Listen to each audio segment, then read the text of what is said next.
Welcome to the Mana Mama podcast. Welcome to a mother's love.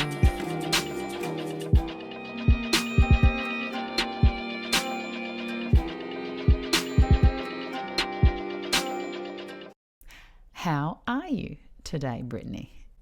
How am I today? I have, like many people, been on a bit of the traversing the roller coaster of everything that's been going on. But when I start my mornings, I'm blessed to live in an environment that has an abundance of wild space around me. So whenever I wake up and I get kind of by sometimes the 3D, experience, Yes. I know very well to take myself out of that, and I'm really blessed to take myself out into the landscape. And so this morning I went for a beautiful walk and just reminded of the power of the bigger picture. Yes. And so I'm feeling very expanded because of that today. And I've also been packing up my life, preparing for a move to a new home across the seas. So I've also been busy and moving my body. So I've been dancing between spaces, but I'm feeling very clear. And also I'm enjoying the feeling as the days go past, and as I'm, been shedding layers since our connection, and just in my life in general through my practices that I'm doing.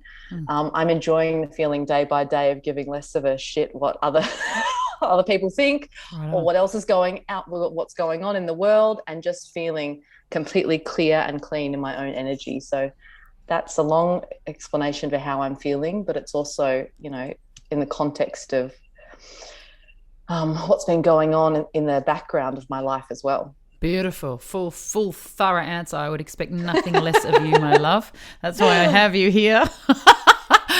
And so for the people that are new to you and your magical walk on earth, the one word, that comes to mind obviously is Wildsong. This woman, Brittany, is a wildling, and her passion is to rewild us. And there's just so much you could inspire us with and talk to us about, and I'm sure we'll go many places. But where I really wanted to talk into today firstly is, do you know what it means to keep our kids wild, or to bring them back to their wildness, especially with what we're seeing happening in society. I noticed that you've been doing more and more work with kids. Can you tell us about that work?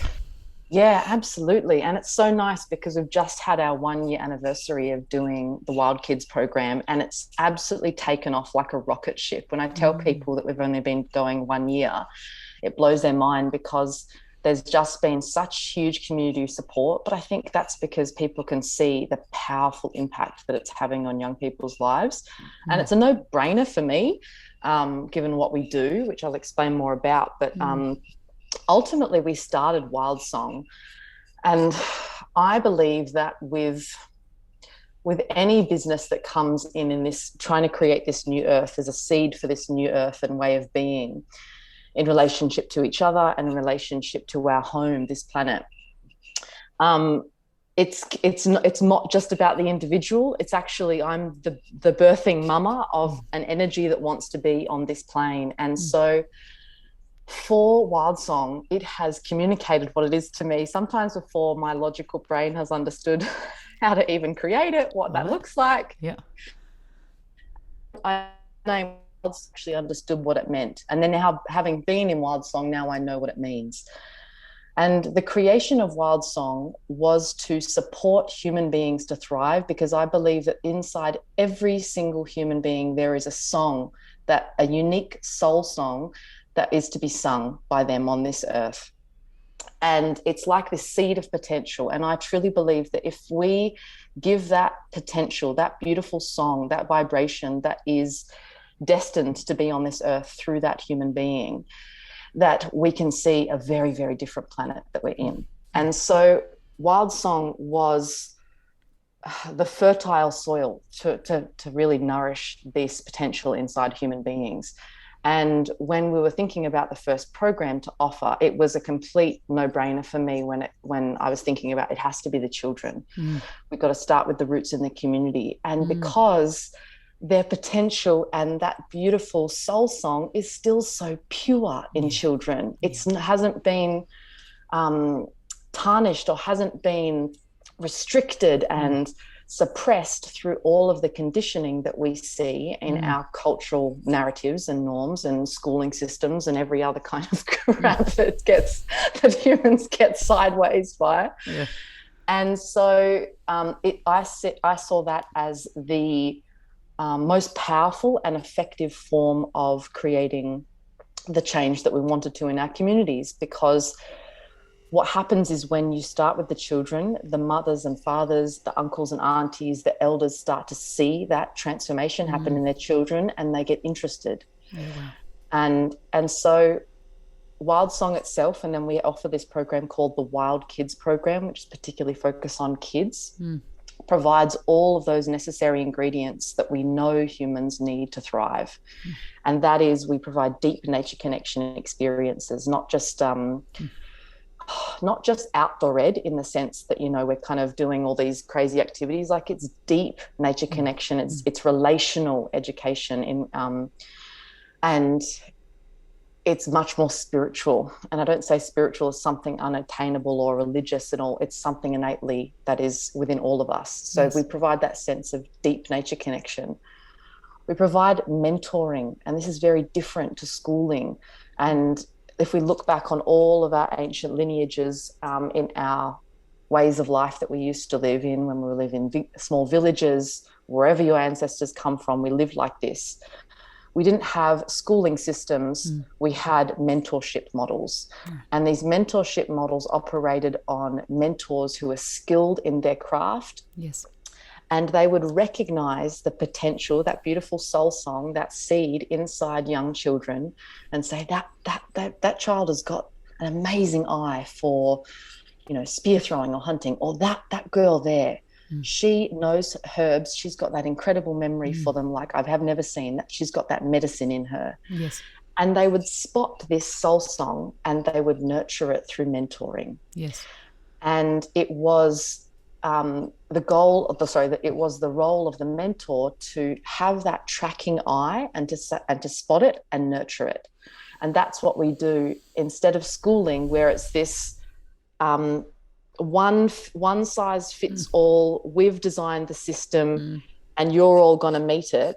Instead, it's incredibly tailored of going, I'm going to nurture this unique soul that you're here to offer, the unique song that you're here to offer. And I'm not going to try and tailor you so you look exactly like me, but I'm going to give you the nurturing that you need and fully back you. And so we do that. We offer nature connection, mentoring, and we do that also through the lens of, you might call it empathic relating. And so we have a very nurturing environment when it comes to emotional expression and children being in relationship to their whole selves. Yes. As a pathway for them living in more freedom in their lives. Because when we have that emotional suppression, as you would know, Chrissie, yes, we become massive targets to all the programming. But correct, when we're in relationship to our emotional expression, when we're in relationship to and have mastery over our own energy field, we have more sovereignty over our lives. So those are the kind of pillars, and we do that through specific activities and things like that, like bushcraft, which is, some people call it survival skills, but it's less man versus wild type vibe. Yes. And it's much focused on connection. Yes. And connecting kids with those ancestral skills that all of our ancestors have practiced, making fire with your bare hands and building shelter and foraging food from the wild. And we do that through games and through play, because so much research tells us that play is the most powerful way that we learn. It's when our nervous systems are fully relaxed and we're enjoying ourselves, is when actual information truly settles in. And again, I'm not bagging out anyone's choices to send their children to school, because that's sometimes necessary and on the option for people. But for me, when I see some of the models and then I see some of the kids who come to the Wild Kids program, have their parents said, we can't do school, it just doesn't work. Yeah. And they come to our program. Had a parent sat in on our day, it would probably look like a lot of play or a lot of fun. And to the outside world, they thought, oh, what are they learning? But it's amazing. Even though we're playing and having fun, I'm amazed. And this is some of the nice feedback that we get from parents who are really invested in what we do, is they say, my child remembers all of the species of those seabirds that you were talking about. Or we were on a bushwalk the other day and they were convincing me this thing is edible. Is it edible? I said, yeah, they remembered. Yes. Yeah, they're schooling you now. yeah, exactly. So that learning through play is a big thing that we do. So yeah, the bushcraft, the nature play, the games, and that's really the foundation of the Wild Kids program. And quite frankly, all of those things apply to humans, apply to all humans, apply to adults as well. Absolutely. Oh my God. There's so much in what you just shared there that inspires me to ask 1,000 different questions. My God, we could take this in a million ways. The first thing I want to share is that when you talked about how, insane society in eco-centric, circular, sustainable society, yeah, like you say, those talents, that song within a child is seen and is nurtured and is acknowledged. We talk about that a lot in the Mana movement, just how important acknowledgement is for someone to flourish, on their creative path, whatever that may be. And I look back at my experience as a teen, as a child, but more so as a teen. And I've thought of this so many times where it was like, fuck, how nuts is it that I didn't do music at school?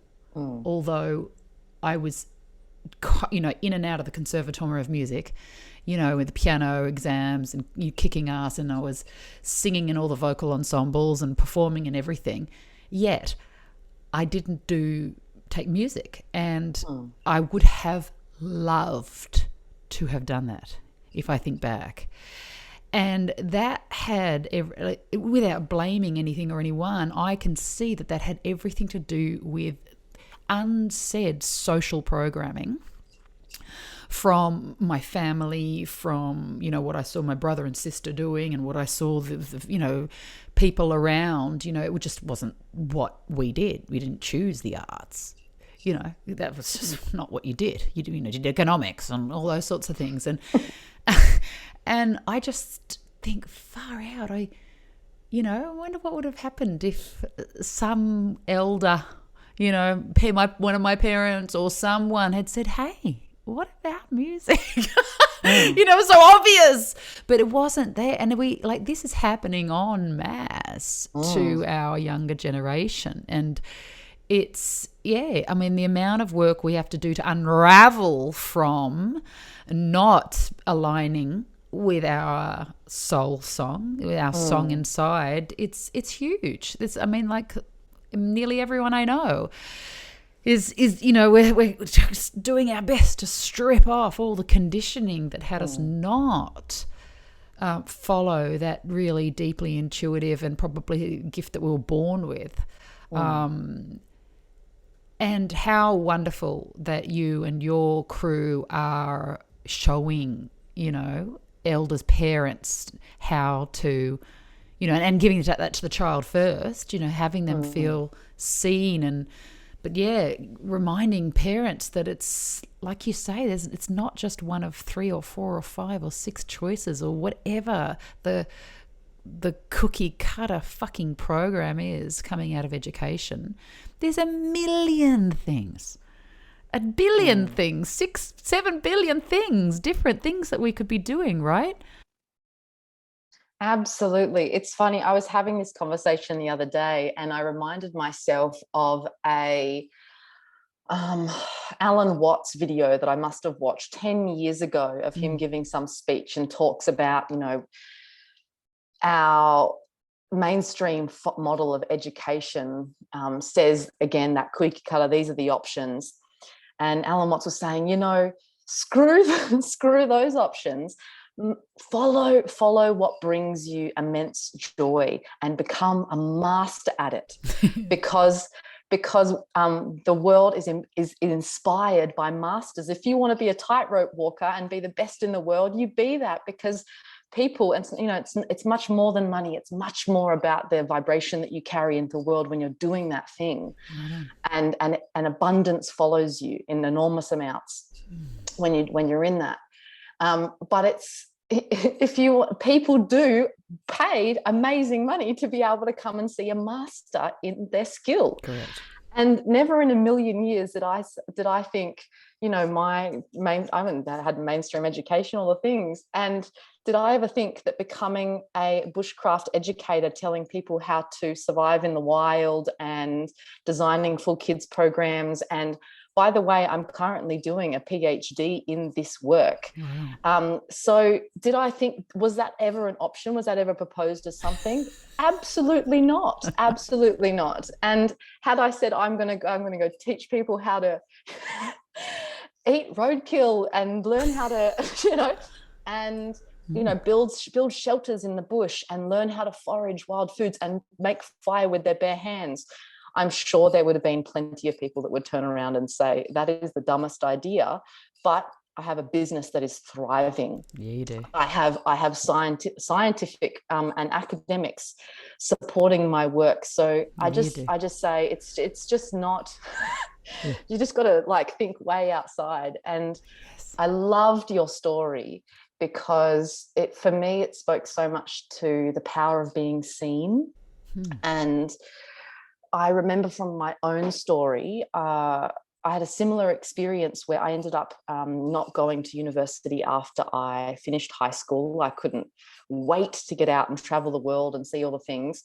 But my youth was predominantly dancing, and I poured my heart in dancing. I loved moving, and I don't regret anything. But I poured my heart into that as well, because when I was in schooling, I just didn't vibe with the way that it was done. And I loved the movement, and I thought, this is something I can get behind.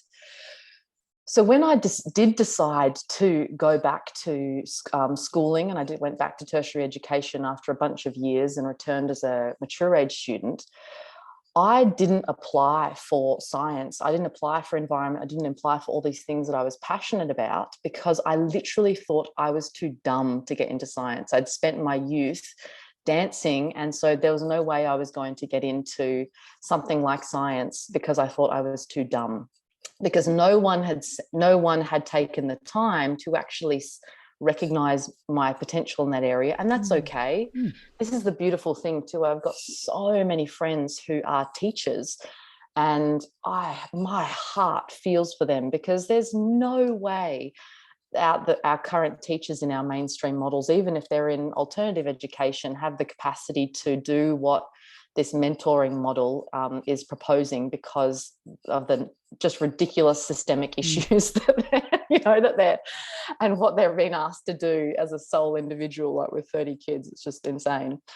So I feel for them. But it's amazing, because when I went back to university and I did a year, and I aced all of my exams. One exam I got 100% in, and I thought, wait a second, I thought I was dumb. I actually thought I wasn't intelligent enough and I applied for the lowest course. And I remember having a mentor that she wrote me a personal letter, and she said, she invited me out for coffee, and I still thought, this is something unusual that I've never experienced before. And she recognized, and she said, I think you should apply for this thing. I think you should apply for this scholarship, and I want to back you in this, and I think you've got it. And I said, no, I haven't done science before. I don't know if I'll be able to do it. And she said, I want you to do it anyway. Do it for me, if not for you. Then just do it for me, and we'll see how you go. And I got the scholarship, and I ended up going over to big conferences overseas representing Australia in the environmental field. And that's the power of someone seeing you. That's the power of being seen and being heard. And ultimately, that's what we all want as humans, is to feel seen and to feel heard. And I think geez Louise, what would happen if we had education models in which every single child had the opportunity to be seen and heard at that level? And whether the mentor's got to be an expert in exactly what they're going to be or not, but just to be there and say, I see you, and I back you fully. Yes. And not just on the creative level, you know, but the multi-dimensional level, do you know, which is, you know we are multi-dimensional beings. Only a small part of us is in the 3D, and yet the society that we've all been conditioned into and under really makes a point of squishing us into a 3D box. And the children, like you said, they're so connected to spirit and source. They're seeing colors, they're seeing beings, they're hearing, they've got a lot of their natural abilities still intact, and then all that gets sort of chipped away at the more time they spend in that society that has us, you know, squished into this little box. And it feels to me like one of the fast track ways for anyone, not just children but adults also, to come back into that total expansiveness of what we are is through relational, a deepening of our relationship with nature. Like you said, the time you spend there, it's not just, oh, pretty nature, you know, like touch and feel. It's totally, it's the mutual, it's the relationship. Can you talk to us about that? Absolutely. Well, ultimately, sometimes I feel like the human mentors are there for show, because the ultimate mentor is the landscape itself. And this happens just not just in the kids programs, this happens with all the adult programs that we run. It's kind of basically like my job's just to get them there.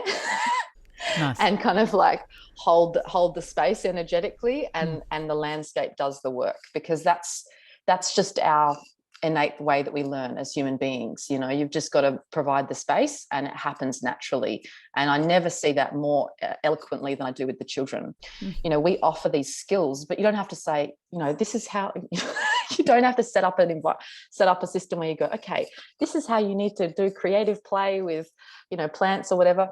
We guide the children. We just take them out there and we say, oh, we're going to make, you know, herbal medicine today. That's our little activity. And without even telling them that they need to do this, just because of the framework that we've set up for them and some of the principles that run through the program, well, they'll just innately gravitate towards these plants. And I'll see these young people. I remember seeing this one girl, and she had her hand on her heart with her body, and I said, what are you doing? And she goes, I'm just checking if this is the right plant. And I'm checking in with her body and saying, and I remember another little boy picking from the plant and going, thank you. And it's just something that they innately know how to do. So that's in the context of the kids program. But what I love about the particular avenue of bushcraft and what that facilitates, and I say bushcraft in kind of survival skills, fire by friction, shelter building, foraging, filtering water, all of these kind of skills of living in relationship with the landscape that we've done forever. What I think the most power that is in those is, of course, on a 3D level, it's powerful resilience building. And when you're able to provide for your personal needs, and are able to provide yourself with shelter, food, water, fire, all those things, it's empowering, it's amazing. And it gives you this deep sense of confidence, as well as this deep sense of home in the natural landscape. So the landscape isn't something out there. Nature's not something, this far off thing that I've got to be scared of. It's home.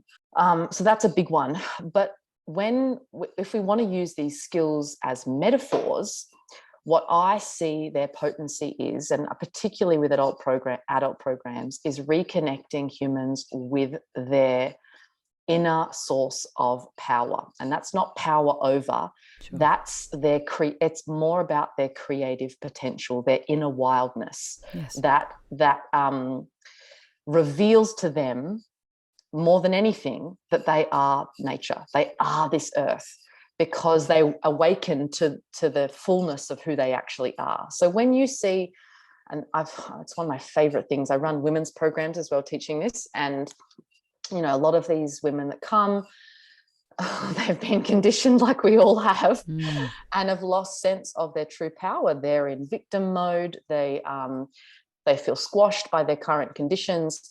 They feel powerless to whatever's going on in their lives. They feel, you know, not the author of the path that they're leading. Right. And when you teach that person, that woman, how to create fire with your bare hands, and they carve the set fully by themselves, and they, you know, work the stick, and they're sweating and they're using their body, because ultimately I've seen people do this that should never physically have the ability to do this straight away. And the difference between what often makes fire for the first time and what doesn't is prayer, which is a whole nother side story. The amount of times that I've tried to demonstrate fire by rubbing two sticks together, and when it becomes about ego and I just go for it, it just doesn't work. When it becomes a prayer, when I say, I'm asking for this ancestral presence of fire, for the being of fire to grace us with its presence, and I pray to you and thank you, that's when it comes. And when I give people that kit and I see them carve it, and someone that shouldn't, you know, physically have the capacity to do that first up, but they pray and they want this, and they're asking fire to come into their lives, and they make that first baby coal and they see that orange glow, it wakes something up inside of them. It's like watching their own creative potential be reborn. And they remember, holy shit, I'm actually capable of creating life here. And, you know, for women who have experienced childbirth, that is something very, very powerful that gives them that experience. But for many who don't, or even just many who through their experience of motherhood, which is a whole nother level of conditioning, they've forgotten. So when they see that spark and they say, wow, I am powerful, I am a creative being, this is my true north, this is my true nature, that's for me the power of this work. You know, it's of course resilience building, and of course, you know, awesome to have these skills, especially in an uncertain world, to know that you can just walk off into the bush and be completely fine and be completely held and trust in your own skills. But I think more than anything, outside of that, it's reconnecting people with their true self and with their true power and with their true creative potential. And that potential comes, and that power comes through deep alignment and union and reciprocity with the natural world. That's the essence that we're actually here to embody, and these skills remind us of that powerfully. And what an incredible support for these times, and not just support, and not just the invitation. It's kind of like, in a way, Spirit is sort of gently kicking our asses back to this reignition, like you name it, reignition of that power within, that and wildness within, that cannot be fucked with, and that can look after and provide for oneself in the landscape like that. I was talking this morning with Sister Naomi, and we just talked a little bit about, you know, what's happening in the world with the jab being mandated, you know, through more and more and more industries, and people really feeling pressed into a corner about how are they going to put food on the table, you know? And it's like, far out. If we all had this knowing inside of us that we can just go out and feed ourselves and heal ourselves and build shelter and start fire and track water and track animals and what have you, we wouldn't be as controlled. You know, it's true sovereignty. It's true sovereignty, isn't it? Absolutely. The women's program that I ran, was the original name for it was Sovereignty, and there was a lot of like political, you know, response to that, which is fine. But that is its essence. It's sovereignty. It's sovereignty. And I see sovereignty, the name sovereignty originally came because my ancestors are Celtic origins, from Scottish, from Irish heritage. And there is a great myth about the goddess sovereignty, and she's the goddess of the land. And her role was she chose the rightful king to lead the land. And the rightful king was the one who would look after the people and the land as number one. And the land this goddess sovereignty was the only one that could choose that. And as the myth goes, there was a king that came in and stole the land and turned the land into a horrible place. And so the goddess sovereignty turned the land into a wasteland, and that is the wasteland that we see now. And this myth, the underlying tone of it, is our power to choose. Sovereignty is the power to choose. And when I think about that, it also reminds me of one of my favorite scenes from one of my favorite movies is the Matrix trilogies. And there's this fight scene that I always refer to when Neo is fighting Agent Smith, and he's going, why do you just keep getting up? This agent is going, why don't you just let go? Why don't you just surrender? Why don't you give up? And Neo constantly gets up and he says, because I choose to. And the undertone of that is what separates us from the machines, from the robot, from the programs that run our lives, compared to our true human essence, is reminding ourselves of our power to choose. And that choice dictates how we live. It's our sovereign power. And these skills exercise that power to choose, because I recognize, when people come and do a course, or when people come and do the Wild Kids program, not everyone wants to go and, pack up their life and build a shelter in the middle of the bush and live off the land. I understand, it's really intriguing given these times to know how, but not everyone is inspired to do that. But gosh, knowing how, voila. Knowing how to do that, voila. Instead of saying, I'm actually a victim to this system because I don't have a choice when it comes to how I get my food. I don't have a choice when it comes to how I get my power or source my energy, or, or where I get my health system from, because I haven't got any other option. Yes. And that's how they get you, is because they take away your innate human capacity to provide for yourself, and then you're under the thumb. Right. And then they can tell you whatever the hell they want to, because you don't have the power anymore. That's it. But when you know how to provide for yourself, I still live in a house. I still pay my, bill, even though I have beautiful solar and rainwater and all those things, which again is a choice. But I still, pay money for things, but it's a choice. If they turned around and said, we're going to do this to you, and I can say, all right, cool, no worries. I'm just going to go and ciao. Exactly. And the power to choose is everything. That's where our sovereignty lies. When you're under the thumb of a system because you've lost your own capacity to choose because there's no other options, it's not a fun place to be. So, so that's the power in these skills, is giving us the power to choose again, and absolutely, and to exercise that. Absolutely. And like I say a lot, freedom is the choice, is the ability to go left or right, front, back, black, white, blue, red, to do either, but what we see is because we have people seriously dependent on an income, whatever it is that the government or the system has provided for them, that, like you say, there's a clinging now. There's a clinging, and they will let themselves be sort of swept along the floor like a broom, because they are not able to opt out. There's no freedom. There's really no freedom. And like you say, it's not that you have to. It's not that we have to. Do you know? It's not that we have to all go bush.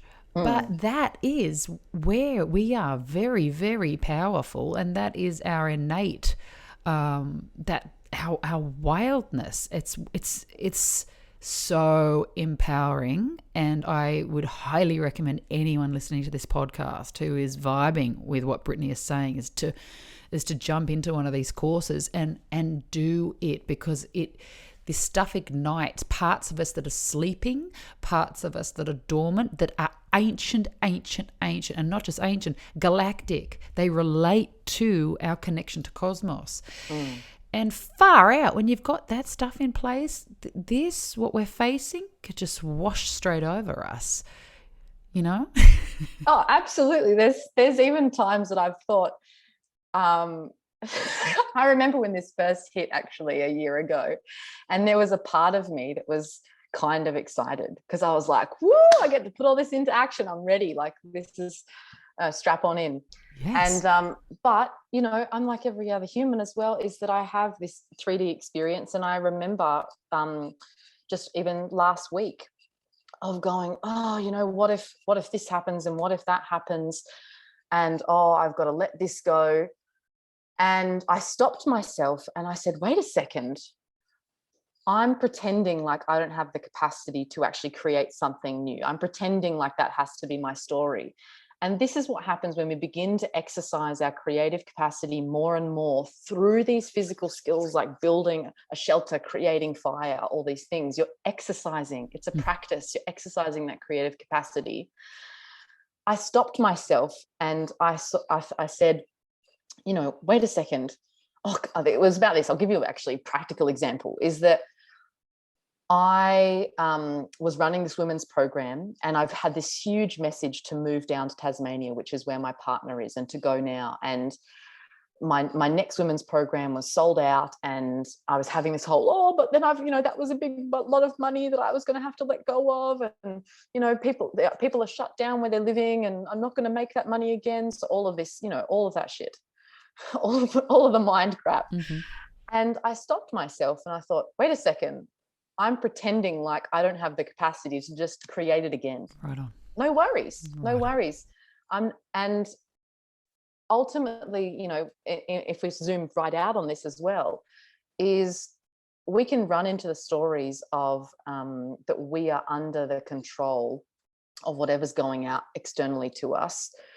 But when you have these tools in your tool belt, it means that you aren't under the control of no one. If somebody said to me, I'm going to take your house away from you, I'm going to cut off your supply chain of food, I'll go, no worries. You ain't got no control out of me. I know exactly how to support myself, and the earth has totally got my back.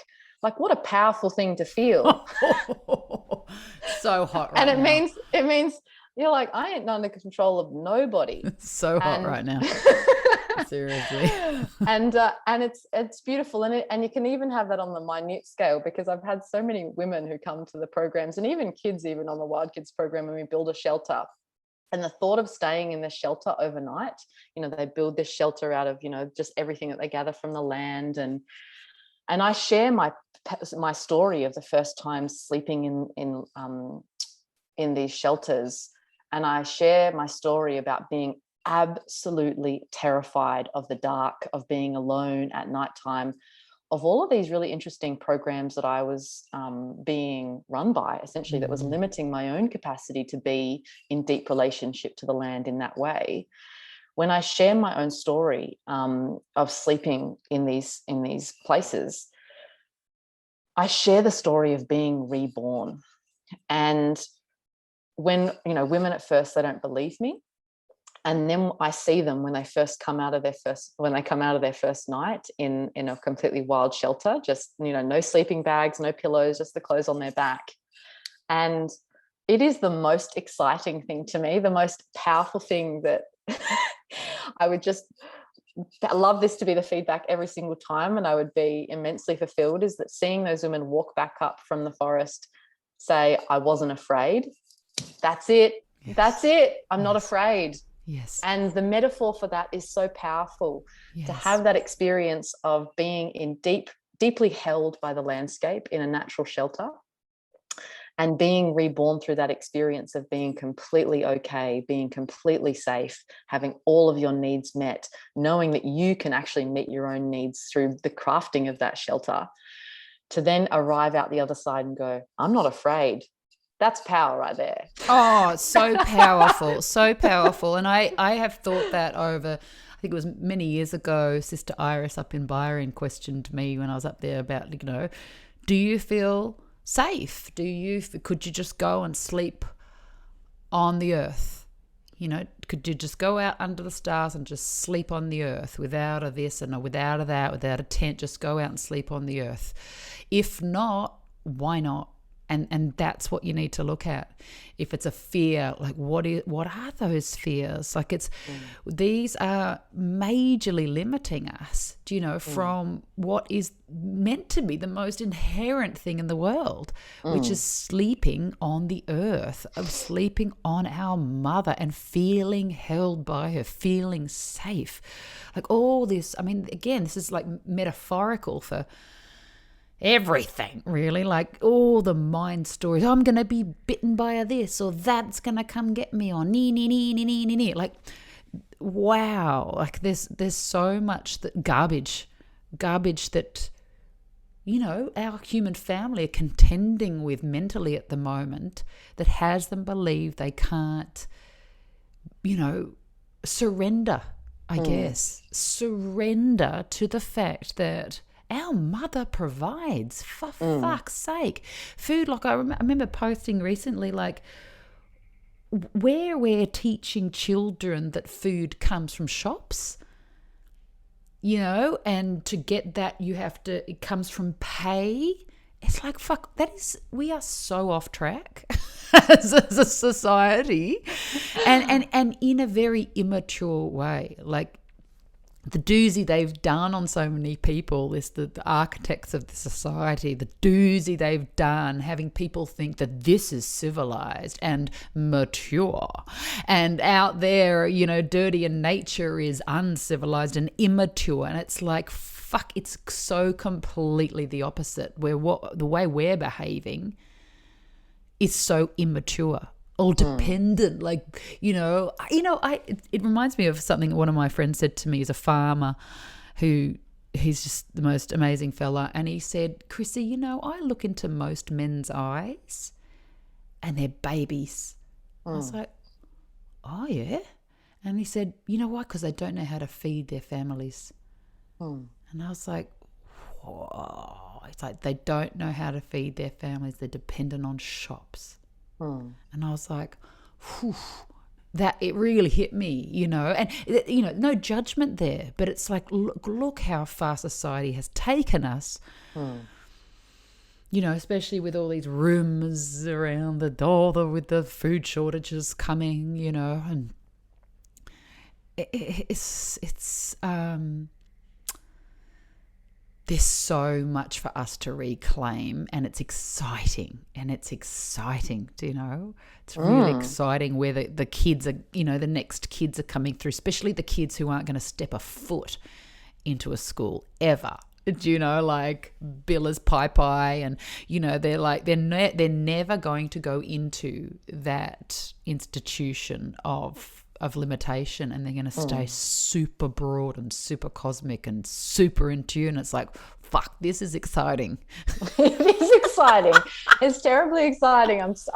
And that's something that, when I'm going to the Wild Kids program, it's just every time I'm having a down day, spending the day with those kids, I'll come home and we're tired, but it's what one of my mentors says, honorably tired. It's when you've actually worked the body in a way that feels really good. So I'm tired, but my spirit is soaring. It's like, yes, this is what it's about. And there's so much in what you shared as well that, one of them about the men not being able to actually provide for their families, our rights, like our initiation rights and rites of passage that prepare us for our adulthood. This is all part of it. And it reminded me actually of a story when my family spent some time living in Vanuatu and in a community that was still living quite closely to the land as well, and living a very earth-based lifestyle. And it reminded me of the tradition to be called a man. You have to do three things. You have to know how to use a knife, a machete. You have to know how to climb a coconut tree, and you have to know how to build a house. And then you're called a man. Right on. And I just thought, isn't that funny, that just the difference? No judgment in better or worse, but I thought, isn't that really interesting? Yes. Yes. It's just interesting. But I really wanted to make sure that I commented on the fear piece that you mentioned around feeling safe in the landscape. Yes. Because this was a big one, and it's a big one for many, many people, including children, but particularly adults who have spent a lot of their childhood and their adulthood who are afraid of going out into the wild by themselves. And it's quite prevalent, particularly in the dark. They might go for a bushwalk by themselves during the day, but at nighttime. And I think reclaiming our relationship with the dark, and particularly being in nature by ourselves at nighttime and going through that rite of passage, is a massive part of reclaiming our wildness. And I share this as someone who spent so many years terrified of the dark, to the point where I'd be camping and I would take a jar with me, so I wouldn't have to get out of my tent to pee outside in the night, because I thought there's things coming for me. I didn't care about being bitten or snakes, or like things that you should probably practically be mindful of, but it was energy. I was fearful that there was energies that were coming to get me. And this is a lot of the case for a lot of particularly the women, that there was something out there, there was entities out there that were unsafe and that were coming to get me. And the story that I share is because I remember doing a vision fast, which is when I went out into the bush for 4 days, 4 nights, fasting, not eating, and with the intention to deeply connect to myself, to the landscape, and potentially receive a vision. And I did receive a lot of guidance and a lot of insight from that experience. But something powerful that happened on that experience was on my last night, which is, they say, when the vision comes, is I had some energy throwing things at my tent. And I remember waking up in the night and literally saying to myself, this is actually my worst nightmare. This is my worst nightmare come true. I'm alone in the bush in the middle of the night, and something literally is coming for me.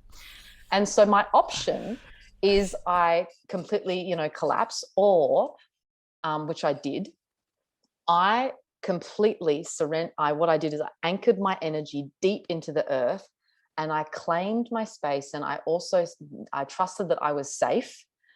And what I also realized in doing that process, instead of freaking out and going, wah! and instead grounding myself down, what I realized in that moment is I am earth. I am everything. And if I am this earth, if I am everything, if I am all that ever was, my energy is part of that, then whatever is out there that I think is coming to get me is actually a part of me too. And if I can embody that and integrate that and accept that as part of my own wildness, then it has no power over me, and I can trust in my own safety. So, and it's interesting, when I said, you are me, I see you, you're actually a part of me that's just externalized. And I welcome you. I see you. I've got eagle eyes on you, and I integrate you. It went away. It completely stopped. And it's something that I share with women, is that if that's something stopping you from going out, or anybody, if you're afraid of there's something coming to get me, I think it's a much larger victim story that we're holding. Because of the cultural context that we're in. Yep. But if you can say, I see you, I'm not afraid of you, I'm willing to integrate my shadows, and I'm willing to be in relationship to my wholeness, to my wildness, so you don't have power over me, Just like, when we're coming to emotional expressions, instead of going, oh, I rage, I don't want to feel you, I'm going to push you down, and therefore you're controlled by it. Yep. And, you're victim to then all the programs coming in. Instead, if you can accept that, welcome it into your wildness, then you just expand further and further. And you're like, it's water off a duck's back. I got this, no problem. And so that's something I wanted to share in terms of, that might be helpful for some people, because I know that that's a big barrier for many, is feeling afraid, like something's coming to get me. And I want to say that there's nothing out there that isn't already inside of you, that just needs to be welcomed into the wildness of who you are. And then you can soar. Then nothing's going to stop you.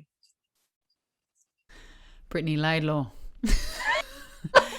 Thank you so much. That feels like the place to just put that powerful full stop onto this incredible conversation.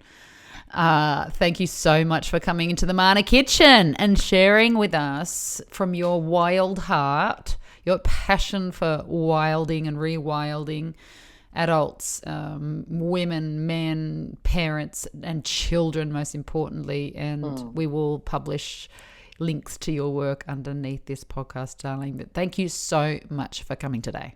Oh, such a pleasure. From my kitchen to yours, the most sacred place in the house, I think. Totally. It's where all the magic happens. And no, it's been an absolute joy speaking to you. I just love it. And I'm like, damn it, the hour's up already. I love yarning about this stuff. We could yarn for hours. I know. Once the fire's lit, this is just, that's the power. Once the wildness is out, there's not much that can tame you. Oh, so much love, darling. So much love. Thanks again. Oh, such a pleasure.